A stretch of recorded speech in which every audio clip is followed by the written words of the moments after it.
आज हम Karnataka state board का ये क्लास 6 हिंदी टेक्स्ट बुक सुमन, उसका चैप्टर नंबर 17। चैप्टर का नाम है पन्ना ध्याय का त्याग। इसका आज हम एक्सप्लेनेशन करेंगे, जो बालेश्वरी रेड्डी जी के द्वारा लिखा गया है। पन्ना ध्याय का त्याग, बालेश्वरी रेड्डी जी के द्वारा लिखा गया पन्ना ध्याय एक लेडी है, एक महिला है, और उसका कैसा त्याग, वो सेक्रीफाइस क्या क्या है, तो उसके बारे में इस कहानी के जरिए जानेंगे। तो पन्ना धा एक ऐसी महिला थी जो अपनी निष्ठा एवं त्याग के लिए प्रसिद्ध थी। पन्ना धा एक महिला थी, एक लेडी थी, जो अपनी निष्ठा एवं त्याग यानी कि सेक्रीफाइस, अपना जो निष्ठा त्याग स्वभाव के लिए वो फेमस हुई थी। इन एकांकी द्वारा पन्ना ध्याय के महान गुणों का परिचय कराया जा रहा है। तो इस कहानी में हम लोग पन्ना ध्याय के जो महान गुणों का यहाँ पे वर्णन किए हैं बालेश्वरी रेड्डी जी ने, तो उनके बारे में आज हम जानेंगे। पन्ना ध्याय, पन्ना जो लेडी थी, वो ध्याय यानी कि जो केयर टेकर, जो चाइल्ड केयर करते हैं उसको बोलते ध्याय। बांदी नौकर था, नौकर का नाम है बांदी। उदय सिंह है संग्राम सिंह का पुत्र, और बनबीर है मेवाड़ का राजा, पन्ना का बेटा।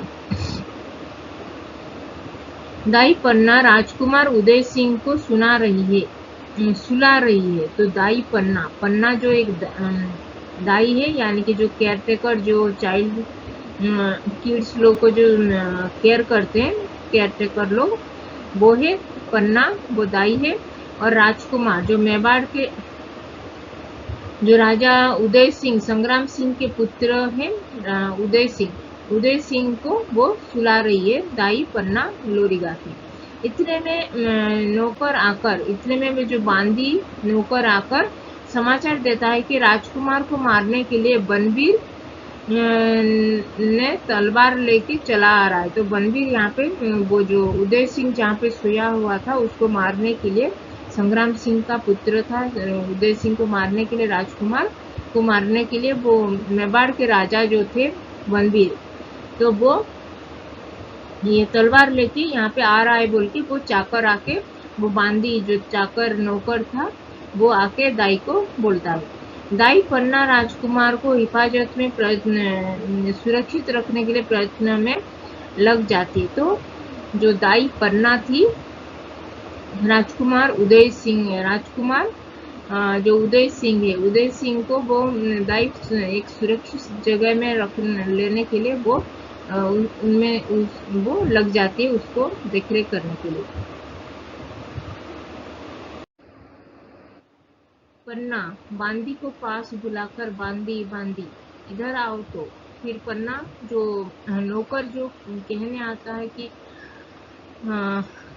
मेवाड़ के राजा जो बनबीर यहाँ पे आ रहा है वो उदय सिंह को मारने के लिए, तभी वो पन्ना वो बांदी को पास बुलाता है, वो बांदी बोल के नौकर को, और इधर आओ मेरे पास बोल के। फिर बांदी कहता है क्या आज्ञा है माँ बोल के। फिर वो माँ संबोधित करता है वो पन्ना को, भाई को, और वो बोलता है क्या आज्ञा है बोल के।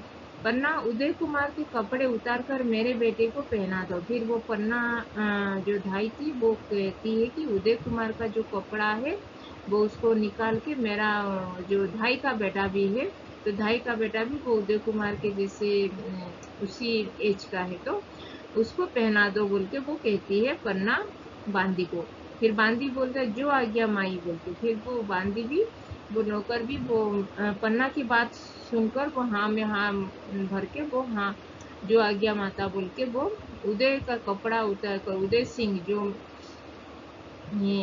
सिंह जो राजकुमार का कपड़ा उतार कर वो पन्ना का बेटा जो है उसको पहना देता है, और पन्ना का बेटा का जो कपड़ा उदय सिंह को पहना देता है, यानी कि एक्सचेंज कर देते हैं दोनों का। उदय सिंह और पन्ना का बेटा का कपड़ा वो दोनों एक्सचेंज करके दोनों पहन लेते हैं। फिर पन्ना, जल्दी एक टोकरी लाओ, उसमें थोड़े से पत्तल भी बिछा दो। फिर पन्ना कहता है कि एक टोकरी लेके आओ और उसमें एक पत्तल भी उसमें बिछा दो बोल के कहती है। फिर बांदी कहता है बांदी टोकरी एक लेके आता है, वो बास्केट एक, और माई जी लीजिए। और पन्ना कहती है कि उसमें कपड़ा बिछाकर उदय को लेटा दो। तो वहाँ पे जो टोकरी है, टोकरी में कपड़ा बिछा दो और उदय सिंह को वहाँ पे सुला दो। फिर बांदी भी कपड़ा बिछा देता है और उदय को टोकरी में ये लेटा देता है। माई ऊपर कुछ पत्तल डाल दूं, वरना सब कोई शक करेंगे। तो ऊपर कुछ पत्थर मतलब ये लीव्स कुछ डाल दूं क्या, नहीं तो सब लोग शक करेंगे, सब डाउट करेंगे बोल के वो कहता है बांदी पन्ना को। पन्ना, हाँ हाँ तुमने ठीक कहा, जल्दी करो, बनबीर के आने का वक्त हो रहा है। तो पन्ना कहती कि जल्दी जल्दी करो, नहीं तो वो बनबीर भी यहाँ पे जल्दी आ जाएगा, तो जल्दी करो ये काम बोल के। फिर बांदी कहता है टोकरी में उदय को सुला देता है टोकरी में, और फिर उसके ऊपर पत्ता यानी कि लीव्स को ढक देता है। तो माई, अभी क्या मैं चल दूं? तो फिर वो करके फिर वो पूछता है बांदी वो पन्ना को कि मैं अभी चल सकता हूँ क्या, मैं जा सकता हूँ क्या करके। पन्ना कहता है कहाँ पर ले जाओगे? फिर अभी इसको कहाँ पे लेके जाओगे बोल के वो पूछती है पन्ना बांदी को। फिर आगे का स्टोरी पढ़ेंगे। फिर बांदी पूछता है वो भाई पन्ना को कि जहाँ ले जाने को आप कहेंगी तो मैं वहाँ पे लेके जाऊंगा बोल के वो बांदी कहता है पन्ना से। फिर पन्ना, जो भाई पन्ना है, राजकुमार के साथ नमक हरामी नहीं करोगे ना बोल के वो कहती है, पूछती है। तो पन्ना जो बांदी नौकर को बोलती है कि राजकुमार जो उदय सिंह को तुम लेके जा रहे हो तो उनको ठीक से हिफाजत में पहुंचाना है, ये तुम्हारा काम है। लेकिन राजकुमार के साथ कभी भी नमक हरामी, कभी भी गद्दारी नहीं करोगे तो बोल के वो पूछती है। तो बांदी बांदी कहता है कि माई जी, मेरे शरीर में प्राण रहते कभी ऐसा नहीं करूंगा। तो बांदी कहता है पन्ना, भाई पन्ना से कि मैं मेरे जो शरीर में, मेरे बॉडी में जब तक प्राण है यानी कि लाइफ है ये, तो मेरे जब तक मैं जिंदा हूँ तो मैं ऐसा कभी भी नहीं करूँगा, और राजकुमार उदय सिंह को मैं ठीक से सही हिफाजत ही मैं रखूँगा, उनका प्रोटेक्ट करूँगा बोलती है। पन्ना कहता है पन्ना कहती है धाई पन्ना की बांदी देखो, इस वक्त मेवाड़ के राजकुमार अनाथ है। तो एक देखो अभी मेवाड़ के जो राजकुमार है अभी अनाथ है, उनकी रक्षा करना कर्तव्य है। तो देखो अभी जो उदय सिंह के पिता थे वो मर चुके हैं, लेकिन अभी ये छोटा सा राजकुमार ही है, उदय सिंह ही मेवाड़ के उत्तराधिकारी है।